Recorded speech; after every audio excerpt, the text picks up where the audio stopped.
Do you want to win yourself a copy of FIFA 22 for free? Where? Well, OneFootball are giving away 22 copies totally free. Links in the description, and I'm going to show you guys how to get involved. Right, so to enter, you just click the link at the top of the description. This is it here. Copy and paste the headline of the first article you see when you open the OneFootball app. What club will you play with? The platform in which you're playing on. Then you just put your full name, email address, country of residence, and tick the box. That's it. It really is as simple as that. So click the link in the description to get involved. 22 copies up for grabs on any platform. If you've already bought FIFA, I mean, you could give it as a gift to someone, but I mean, it's definitely worth entering. So check it out. Link at the top of the description. Okay, I am here to show you guys how to improve on pro clubs. Last FIFA, we went 200-0. This FIFA, I think we're like 15-0, but bear in mind the game's just come out. And a lot of people struggle on pro clubs, and there's some really simple fixes. I'm going to break this down into 5 sections, and I'm going to really help you guys out, I think. Especially if you're new to the game. And I know what you're thinking. Wow, I'm so glad I found this channel. I'm subscribed. You're thinking, how could you possibly help me improve on this game? It's a broken mess where my skill points are in the minus, the goalkeepers are on acid, and I don't know what the hell. Yeah, you're right. It is a mess. They need to patch this game. I'm really not enjoying it. There's so many bugs I've spoken about in other videos on my channel, but that's not why you're here. So let's just try and break down what you guys can do to improve. The first thing, and it sounds super basic, because it is basic, filters. Right, first off, let me show you guys the filters. I know that sounds pretty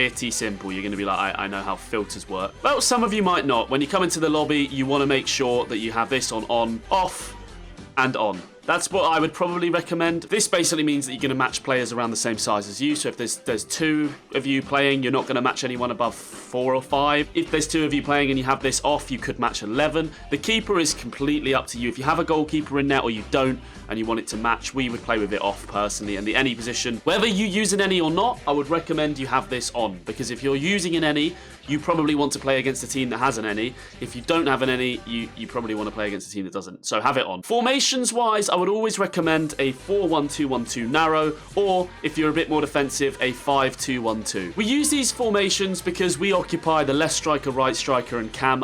Every single time we play, there's always at least 3 of us on. Sometimes we have a CDM who will sit in that centre mid spot. But this basically just means that, like, the Ridder and stuff, they don't get in your way. So, definitely recommend playing one of these 2 formations. Another thing to look out for on pro clubs is the leaderboards. I know this is a bit random, but you do need to kind of ignore these leaderboards. A lot of good players on here, obviously, but a lot of players that just sit in Division 10 and over and over and over just go back to Division 10 and score a lot of goals. It's also usually based off of the most games played rather than an actual ranking system. And I've spoke about in the past how I'd love to have a proper leaderboard system that takes into account what divisions you scored the goals in and ranks people based on that. Right, build-wise, there's a link to our builds in the description full, but I am playing 5'6", I am playing £99. Billy plays 5'6", £116. I do have -8 skill points.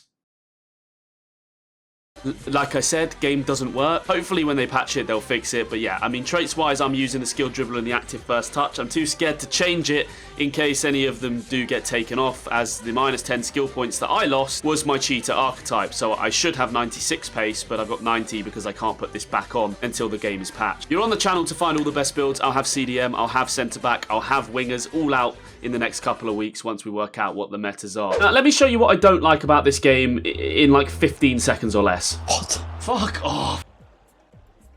No way. Really is last chance here. That doesn't go. What the fuck? Yeah, so the game, honestly, is just the worst gameplay I've ever seen on a FIFA launch. You just ruined the game for yourself, right? Surely she's off. That's a yellow card. Okay. Fuck off. Oh, he's going straight for goal. Oh, why wouldn't you? Oh, she shouldn't be on the fucking pitch. She's blocking the shot. You know, I taught him that. Maybe 23s? What the fuck? Plays up front. What the fucking hell am I seeing? Hang on. Quality, mate. I've got the sunnies on. I can see everything now. This is great. What a game this is. I don't like it. It would be perfect, man. Oh, they've done the glitch. What the fuck is this? Yeah, if they'd done that right, they would have probably scored. So between finesses from Narnia, red cards not being given, terrible touches and passes, this game really does blow my mind. But I'm going to show you guys some metas to get better. Yeah, mate. That's the sacrifice I make for this team. Go on, John. Go on, John. It's all you against the world. What a ball! So, of course, a few things to bear in mind. The keepers will save absolutely everything, and it's one of the most frustrating things in the world. So often we will try at least to play an extra pass. Chip shots can be quite decent when the keeper's rushing out, which is nice because I've always wanted to be able to do that. Like that goal there, I think is quite realistic. You see that a lot in real football, but for the most part, the keepers are unrealistic and they're flying about the pitch like absolute maniacs. It's very frustrating. Big tip for you there is the fake shot. What he's done is he's shot and then L2, R2 instantly the back bumpers to cancel the shot. That seems to be really good at getting around keepers this year, so give that a go.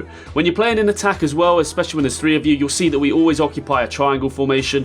We kind of always play in that striker build, even if we're in cam, because we all see ourselves in that striker role and we swap around. Playing as a triangle up front, I know it sounds pretty basic, but it will help you guys improve, trying to stay close to each other at all times, making a pass option available. There again from Billy, the fake shot comes in clutch, and just before that, he did the L1 beautifully, the L1 sprint. I've spoke about that in other videos. If you hold L1 and then sprint straight away after releasing L1, you get this speed boost that you used to get on other games. Definitely try and give that a go and incorporate it into your game on clubs, because that boost is really important for getting past players. On this particular chance here, I get the ball wide, and you'll just see how much confidence I don't have in shooting. I'd rather sweat it because there, the keeper, I'm sure the keeper's going to get it every single time I'm in. I don't trust it. Whereas there, you can just finesse from the edge of the box, and you'll see countless finesses in this video and in our content until they get patched, because it's genuinely just the meta. So irritating, hate it, but it's the way to score goals, unfortunately. But you can see again, we stay really close together. What you're seeing from me in a lot of these goals is, occupying the space on the penalty spot and then putting a ridiculous amount of power into whichever corner I aim for. And that again is because usually you just be able to shoot. Not on this FIFA, guys. Like the keeper will just fly across the goal from absolutely nowhere and make a ridiculous save. So I tend to put a ridiculous amount of power on if I'm in the box. But another thing that works really well is L1, R1 and circle to shoot, which is the low driven shot. So you hold L1, R1, circle and green time it. That's an effective way to score, although again there are some inconsistencies there that are pretty annoying. So you're seeing a lot of the same sort of goals here, coming in from a wide angle and shooting with a lot of power at the front post. One of the most effective ways to defend is to do nothing, just holding the controller still, relying on your CPUs to make auto blocks. It's difficult. Thankfully, this guy's actually trying to tackle, and look, he's not the best any, but he's trying to make an effort to play the game. He doesn't know that if he probably just stood there, we never would have scored that goal if he didn't allow us to sort of like make that play happen. But I don't blame the guy. At least he's trying to click the buttons to make the tackles. Again, Billy, one of the best players in the world, doesn't have the confidence to shoot from there and just plays a sweat instead. And unfortunately, that is the current state of this game. So yeah, to summarize, guys, you want to be trying to do fake shots to go around the goalkeeper, the cancel that I told you about, the L1 big touch skill to go away from players. Try and stay close to your teammates, that's pretty obvious though, and stay available for passes. Use the correct builds, the formations I've spoke about, try them all out. If they help you, drop a like on this video, send this out to your teammates who might be a little bit worse than you at clubs and need it, and subscribe so you never miss a video. Thank you guys for watching, and I will see you in the next one.